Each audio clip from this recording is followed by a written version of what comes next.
I stood at the edge of the lake at 3 a.m., shovel in hand, mud on my boots, and a fire burning in my chest. The HOA had sent their final notice, fines piling, lawyers circling, demanding I remove my dock, my signage, my right to use the water they claimed was theirs. But they didn't know one thing. I wasn't just a homeowner. I was the landowner. Every inch, every drop, the entire lot, including the lake, was now legally mine, and I was about to make them regret every petty rule, every condescending letter, every midnight inspection. So what did I do when they showed up with a demolition crew? Because what happened next wasn't just revenge, it was legal. Life in Willow Creek wasn't glamorous, but it was ours. I bought the house 10 years ago, a modest 3-bedroom on the edge of the subdivision, tucked against the tree line where the pavement ended and the quiet began. The kind of place where kids still rode bikes without helmets, where you left your garage door cracked in summer, and the scent of cut grass and charcoal grills hung in the air like a promise. My daughter learned to swim in that lake. My dog chased ducks along the shore. We had a dock, nothing fancy, just weathered wood and a rope swing where we'd sit at dusk with lemonade and watch the sun bleed into the water. I paid my dues, mowed the lawn, trimmed the hedges, nodded at neighbors. I wasn't a rebel. I wasn't looking for trouble. But the Willow Creek HOA, they weren't just about curb appeal. They were about control. It started small, a notice about excessive mulch in my flower beds, then a fine for leaving lawn chairs out past 8 p.m., then another for unapproved blue shutters. I laughed the first time. Then I started keeping a folder, then a spreadsheet. But the real problem wasn't the fines. It was the way the HOA president, Karen Whitmore, would appear at the end of my driveway like a storm rolling in clipboard in hand, pastel polo perfectly pressed, her smile never touching her eyes. She didn't live on my side of the lake, didn't even have a view of it, but she had rules about it. Rules about dock length, rules about swim times, rules about who could use it. And when I asked, "Wait, don't I have rights here?" she just smiled and said, "The lake is community property. You're just lucky to enjoy it." Lucky. That word stuck in my throat like a bone. Because something she didn't know, something no one knew, was that I'd been doing my own research. And what I found buried in county records changed everything. But that came later.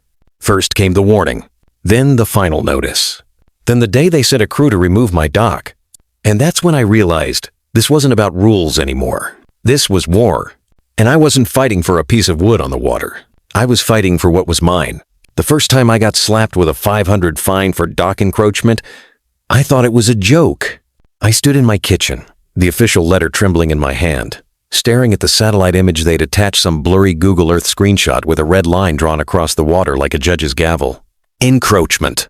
As if my little wooden dock, the one I'd rebuilt twice after storms, was some kind of hostile invasion. I called the HOA office, calmly, reasonably.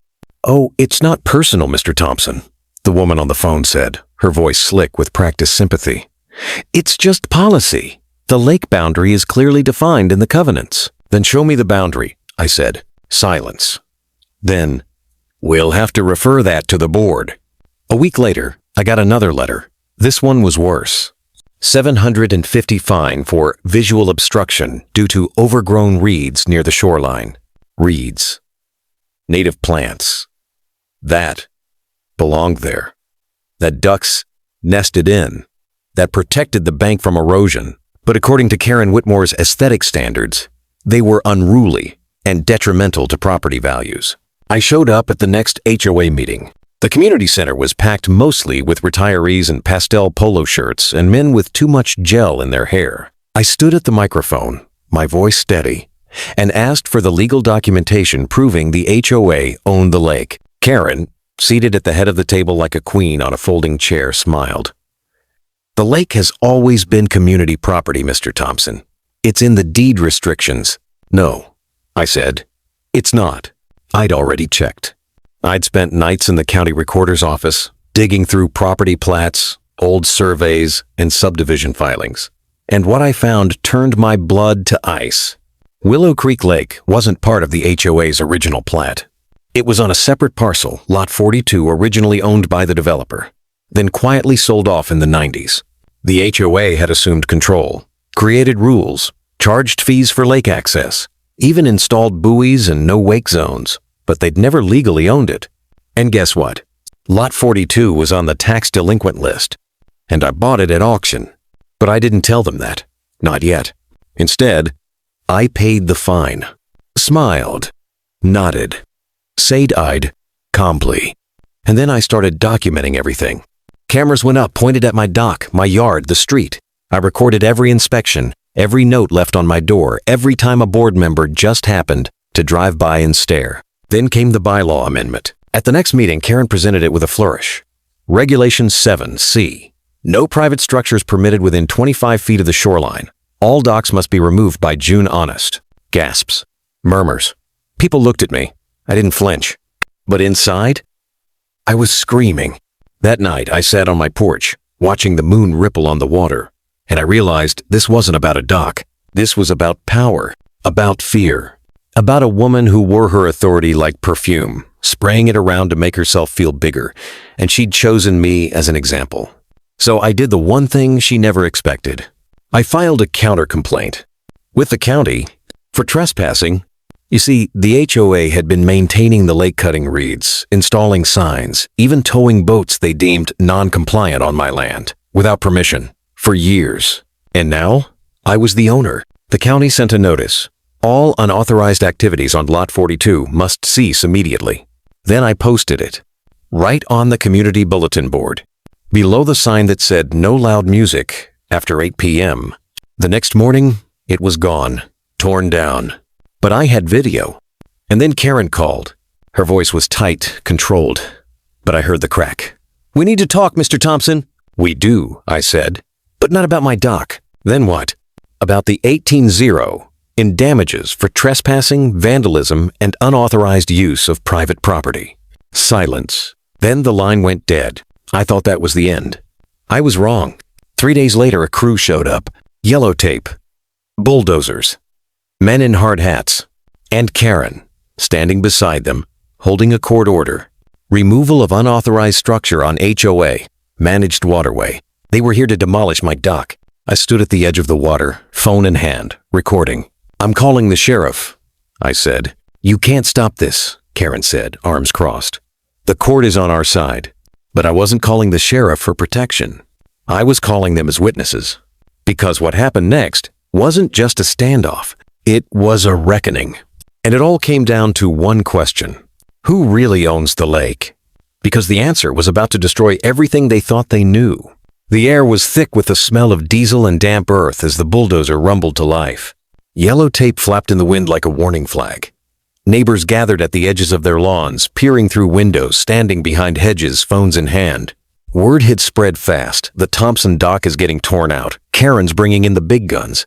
Karen stood 10 feet from the water's edge, arms crossed, wearing white capri pants and a coral polo like she was attending a country club luncheon, not a property demolition. Behind her, 2 men in work uniforms unspooled chains, preparing to rip apart 10 years of memories of my daughter's first jump off the dock, of my dog's last swim, of quiet mornings with coffee and loons calling across the water. I stepped forward, phone recording, voice steady. "This is private property," I said, loud enough for everyone to hear. "Lot 42, deed number W 98,214, registered to me as of March 17th. You were trespassing." One of the workers paused, looked at Karen. She didn't blink. "We have a court order, and I have a copy of the county land registry," I said, holding up a printed document. "Which proves you don't own this lake, which means your court order is based on a lie." The crowd murmured. Someone gasped. Karen's smile tightened. "The lake has always been community property. Everyone knows that." "Everyone was wrong," I shot back. "The original developer sold this parcel in 1996. It went tax delinquent in 2020. I bought it at auction. The deed is recorded. The county notice was sent to your office. You ignored it." Silence. Then her face twisted. Not anger, not even surprise. Panic. Because she knew. She knew they'd never legally owned the lake. They just acted like they did. For decades. And now, in front of 30 neighbors, their entire authority was unraveling. I turned to the workers. "If you touch that dock, you're committing criminal trespass. I've already called the sheriff. They're on their way. One of the guys shut off the bulldozer. Karen stepped forward, voice low, venomous. You think this is over? You're one homeowner. We're an association. We'll sue you into oblivion. No, I said, stepping closer. I'm suing you. I pulled out a second document. Notice of civil action, filed this morning, against the Willow Creek HOA, its board of directors, and Karen Whitmore personally, for trespassing, property damage, abuse of power, and fraudulent enforcement of non-exist